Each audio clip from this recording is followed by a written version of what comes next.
성경 말씀은 마태복음 5장 38절에서 48절까지의 말씀입니다. 또 눈은 눈으로 이는 이로 갚으라 하였다는 것을 너희가 들었으나 나는 너희에게 이르노니 악한 자를 대적지 말라. 누구든지 내 오른편 뺨을 치거든 왼편도 돌려대며 또 너를 송사하여 속옷을 가지고자 하는 자에게 겉옷까지도 가지게 하며 또 누구든지 너로 억지로 오리를 가게 하거든 그 사람과 심리를 동행하고 내게 구하는 자에게 주며 내게 꾸고자 하는 자에게 거절하지 말라. 또 내 이웃을 사랑하고 내 원수를 미워하라 하였다는 것을 너희가 들었으나 나는 너희에게 이르노니 너희 원수를 사랑하며 너희를 핍박하는 자를 위하여 기도하라. 이같이 한즉 하늘에 계신 너희 아버지의 아들이 되리니 이는 하나님이 그 해를 악인과 성인에게 비치게 하시며 비를 의로운 자와 불의한 자에게 내리우심이니라. 너희가 너희를 사랑하는 자를 사랑하면 무슨 상이 있으리요? 세리도 이같이 아니하느냐? 또 너희가 너희 형제에게만 무난하면 남보다 더 하는 것이 무엇이냐? 이방인들도 이같이 아니하느냐? 그러므로 하늘에 계신 너희 아버지의 온전하심과 같이 너희도 온전하라. 아멘. 그리스도인들이 세상 안에서 받는 평가는 그렇게 좋지 못합니다. 우리들의 삶의 모습들이나 교회의 모습들을 보면서 많은 사람들이 실망하고 또 그거에 대한 비판을 하기도 하죠. 우리가 잘못된 길로 가고 있다라는 뜻이기도 합니다. 이렇게 잘못된 길로 가고 있을 때 가장 좋은 방법은 무엇이냐면 다시 처음으로 돌아가는 것이죠. 그렇기 때문에 오늘 우리는 말씀을 통해서 예수님의 첫 설교를 다시 한번 돌아보고자 합니다. 예수님께서 우리에게 무엇으로 말씀하시며 그의 생애를 시작하셨는지, 그의 사역을 시작하셨는지를 쫓아가다 보면 우리가 다시 쫓아가고 붙잡아야 될 길이 무엇인가 분명하게 알 수 있기 때문이죠. 오늘은 첫 설교의 한 부분을 살펴보도록 하겠습니다.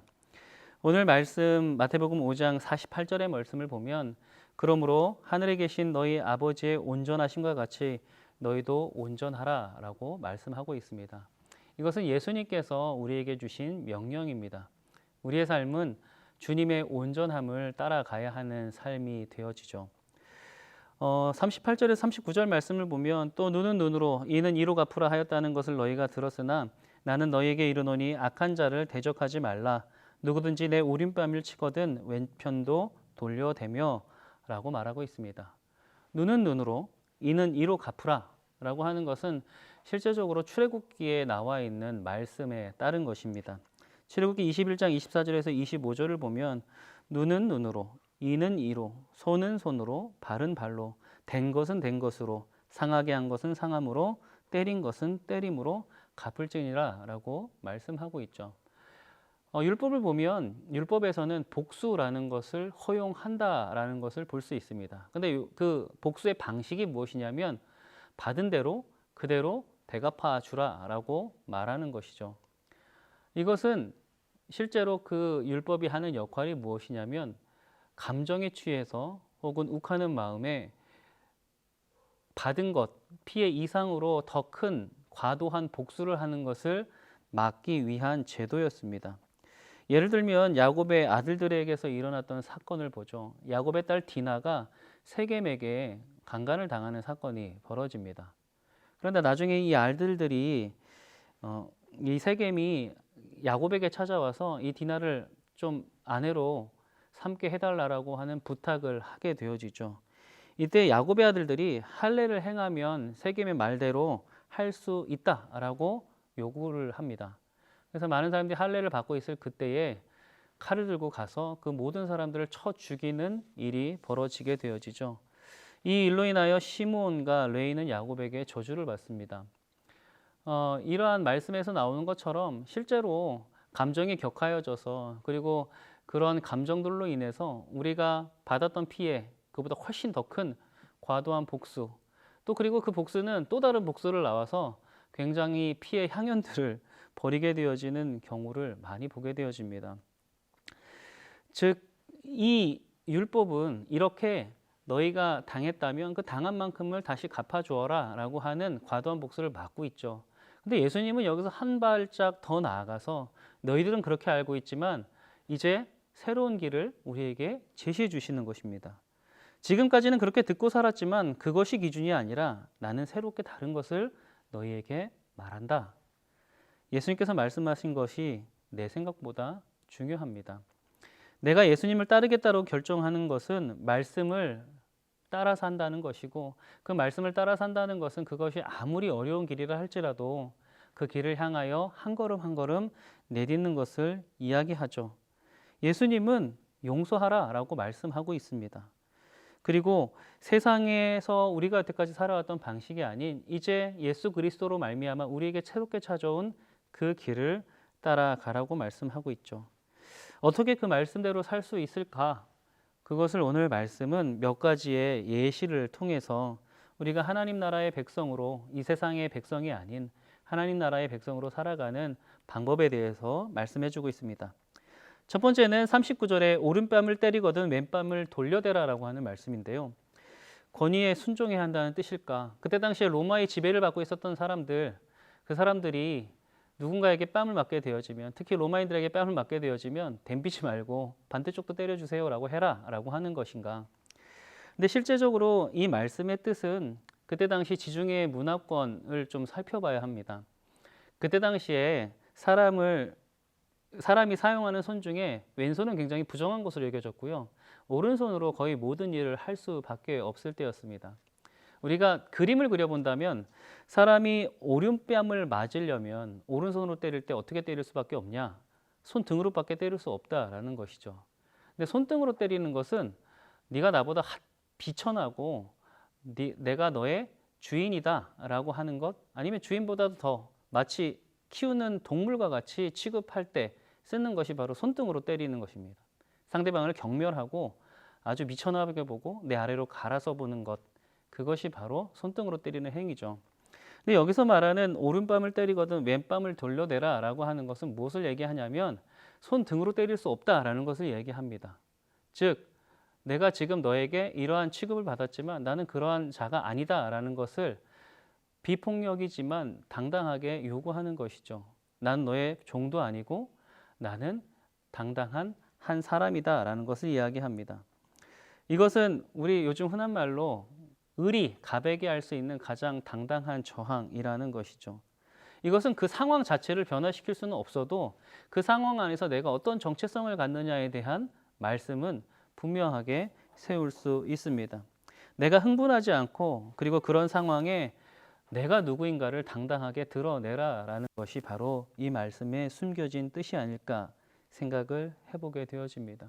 이것은 내 힘으로 되어지는 것이 아니라 우리가 하나님의 자녀라고 하는 것을, 또한 예수 그리스도로 말미암아 구원받은 자라는 것을 분명히 알게 되어질 때 그러한 모멸감과 경멸감에 먹혀버리는 것이 아니라 그것을 당당하게 이겨내고 그 상황 속에서도 상황은 변한 것이 없지만 내 스스로가 그 상황을 받아들이는 것이 변할 수 있다는 것을 이야기하죠. 오늘 우리가 여러 가지 어려운 상황과 아픈 상황들을 겪게 됩니다. 하지만 우리의 정체성이 분명하게 되어질 때, 우리가 복음으로 붙들린 자 되어졌을 때 우리는 분명히 우리의 존재가 무엇인가를 알아 그 상황 속에 함몰되어지는 것이 아니라 어떠한 상황 속에서도 나 자신을 살아갈 수 있다는 것을 이야기합니다.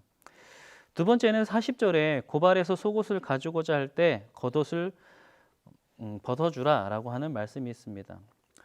팔레스타인 지역 같은 경우에는 일교차가 굉장히 크기 때문에 겉옷은 침구의 역할도 같이 합니다. 그리고 그들이 바라봤을 때 겉옷이라고 하는 것은 실제로 우리가 입는 외투의 개념이 아닌 옷, 그 몸을 가리는 것이라는 뜻을 갖게 되어지죠. 그래서 겉옷을 벗어준다라는 것은 그래서 안에 입은 옷과 상관없이 옷을 벗었다라고 하는 의미를 갖게 되어집니다. 즉 겉옷을 벗어준다는 것은 수치를 드러낸다라고 하는 뜻을 갖고 있게 되어진다는 것이죠. 도대체 무엇이 우리로 하여금 그런 수치를 드러내면서까지 다른 사람을 사랑하게 할 수 있는가? 그것에 대해서 생각해 보게 하는 말씀입니다. 우리는 십자가 사건을 기억합니다. 십자가의 사건의 그림을 보면 예수님께서 무언가를 거치고 있다라고 생각할 수 있겠지만 실제적으로 그 그림이 의미하는 것은 벌거벗었다라는 것을 말합니다. 그리고 구약 성경에 말씀되어진 것과 같이 사람이 하나님께 저주를 받으면 나무에 달릴 것이다 라고 하는 말씀이 있거든요. 그럼 예수님께서 십자가를 지셨다는 것은 육신의 고통뿐만이 아니라 모든 수치와 저주라고 하는 명예, 그 모든 것들을 잃어버린 사건을 이야기하게 되어집니다. 예수님이 이 벌거벗김을 당한 것, 그리고 수치 가운데 나타나게 되어졌다는 것, 이것이 의미하는 것이 무엇일까요? 수치를 당하는 것은 요즘 시대에 있어서는 굉장히 좋지 못한 사건입니다. 미덕이라고 할 수 없는 것이죠. 하지만 예수님께서는 십자가에 못 박히실 때에 그 수치를 능히 당하셨습니다. 근데 우리가 또한 기억해야 될 것은 무엇이냐면 그 수치를 당하신 예수님께서 그것들을 어떠한 복수심이나 분노나 어떤 그런 감정에 휩싸이지 않고 그것을 묵묵히 견뎌냈을 때 과연 이것이 예수 그리스도의 수치인가, 아니면 그를 십자가에 못 박은 다른 사람들의 수치가 드러나는 사건인가를 우리는 한번 생각해 봐야 합니다. 예수님께서 그것을 이김으로 말미암아 예수 그리스도가 수치스러운 존재가 된 것이 아니라 그런 죄 없으신 그러한 예수 그리스도를 십자가에 못 박은 자들의 수치가 더욱더 드러났다라는 것을 우리는 기억해야 한다라는 것이죠. 이것이 바로 하나님 나라의 방식입니다. 우리에게도 수치스럽게 하는 많은 일들이 있습니다. 하지만 우리가 그것을 두려워하고 혹은 그것 가운데 함몰되어지게 되어지면 말 그대로 우리는 수치스러운 사람이 됩니다. 하지만 예수님과 같이 그 수치스러운 상황 속에서도 사랑으로 툴툴 털고 일어나게 되어지면 도리어 우리가 이유 없이 당한 수치의 원인이 되어졌던 사람들, 그러한 상황으로 몰았던 사람들에게 더 큰 수치가 드러나게 되어진다는 것을 기억. 또한 반대적인 방향으로 생각해 본다면 우리가 사랑함으로 말미암아 능히 수치 당할 수 있습니다. 영화에서 보게 되어지면 가끔 문제아의 부모들의 이야기가 나오게 되면 부모들이 자식의 잘못으로 말미암아 학교에 불려오는 그런 장면들이 종종 등장하게 되어지죠. 무릎을 꿇고 선생님이나 혹은 피해를 당한 부모에게 용서를 구하고 사죄할 때가 있습니다. 근데 사실 엄연하게 따져보면 부모님에게는 아무 잘못이 없죠. 그럼에도 불구하고 그럴 수 있는 것이 왜 그럴까요? 바로 사랑 때문입니다. 예수님께서도 아무 죄가 없으시지만 우리를 위하여 수치를 당하셨습니다. 그리고 지금 우리가 예수 그리스도를 믿는 사람으로 그리스도인으로 살아간다는 것은 그렇게 어렵지만 예수 그리스도의 그 길을 따라가기로 다짐하는 것이고 또한 걸어가는 것입니다. 사실 이 설교를 준비하면서 이 말씀을 묵상하면서 머리로는 그래야지라고 생각하지만 제 마음은 아직도 혼란 속에 있습니다. 내가 과연 그럴 수 있을까? 그런데 한 신학자의 말처럼 신앙은 불가능을 향한 열정이다라고 말을 합니다. 우리가 불가능이라고 여겨지는 것, 그것을 향하여 한 걸음 한 걸음 예수 그리스도의 손을 붙잡고 걸어가는 것, 그것이 바로 하나님 나라에 이르는 길이라는 것이죠. 오늘 우리는 사랑함으로 수치 당할 줄 아는 자가 되어야겠습니다. 그러한 것을 함께 나눠질 때 하나님의 나라는 우리 삶 가운데 충만하게 드러나게 될 것입니다. 또한 43절 말씀을 보면 또 내 이웃을 사랑하고 내 원수를 미워하여라 하였다는 것을 너희가 들었으나 나는 너희에게 이르노니 너희 원수를 사랑하며 너희를 박해하는 자를 위하여 기도하라 라고 말하고 있습니다. 원수를 사랑하라. 그리고 박해하는 자를 위하여 기도하라 라고 말하는 것이죠. 레위기 19장 17절에서 18절 말씀을 보면 이와 같은 말씀이 있습니다. 너는 내 형제를 마음으로 미워하지 말며 내 이웃을 반드시 견책하라. 그러면 내가 그에 대하여 죄를 담당하지 아니하리라. 원수를 갚지 말며 동포를 원망하지 말며 내 이웃 사랑하기를 내 자신과 같이 사랑하라. 나는 여호와이니라 라고 말씀하고 있죠. 이웃을 견책하고 그리고 미워하지 말고 내 형제를 마음으로 미워하지 말고 그리고 원수를 갚지 말고 동포를 원망하지 말고. 그런데 여기서 중요한 것은 이스라엘 백성들이 이 말씀을 들을 때 한 가지 행했던 오류가 있었다는 것이죠. 그것이 뭐냐면 바로 이 이웃이라는 관점입니다. 예수님께서 내 이웃이 누구냐라는 말씀을 통해서 선한 사마리아인의 비유를 하기도 했죠. 그 이유는 무엇이었냐면 이 사람들에게 있어서 그리고 바리새인들과 서기관들이 혹은 제사장들이 이 말씀을 사람들한테 가르칠 때 이웃의 관점을 누구로 받느냐에 문제가 있었다라는 사실입니다. 말씀의 이른바처럼 이웃을 그들은 이스라엘 백성에 국한했습니다. 이스라엘 백성 중에서도 병이 없는 자, 장애가 없는 자, 혹은 여자, 이런 사회적 약자들을 이 이웃에서 배제해 버렸다라는 것이죠. 그렇기 때문에 이 이웃이라는 폭이 좁아짐으로 말미암아 그들이 실제로 사랑하고 실천해야 되는 것은 온 모두를 품는 사랑이 아닌 일부 불특정 다수만을 위한 사랑이었다는 것을 말하고 있죠. 예수님께서 원수를 사랑하라고 할 때 우리가 생각해 볼 것은 누가 원수인가, 또 반대로 누가 이웃인가 라고 하는 말씀입니다. 예수님은 당시에 못 박은 사람들이 있었습니다. 그런데 예수님의 십자가 위에서의 말씀들을 살펴보면 예수님은 그들을 원수로 삼지 않았다는 것을 알 수 있습니다. 또한 스데반이 돌에 맞아 죽을 때에도 그 돌을 던지는 사람들을 원수로 보지 않았습니다. 이웃으로 보게 된 것이죠. 그렇기 때문에 용서할 수 있었습니다. 우리가 이 말씀을 통해서 알 수 있는 것은 예수님을 따른다는 것은 무엇이냐? 그것은 우리의 삶에 원수가 없다는 것을 발견하게 되는 것입니다.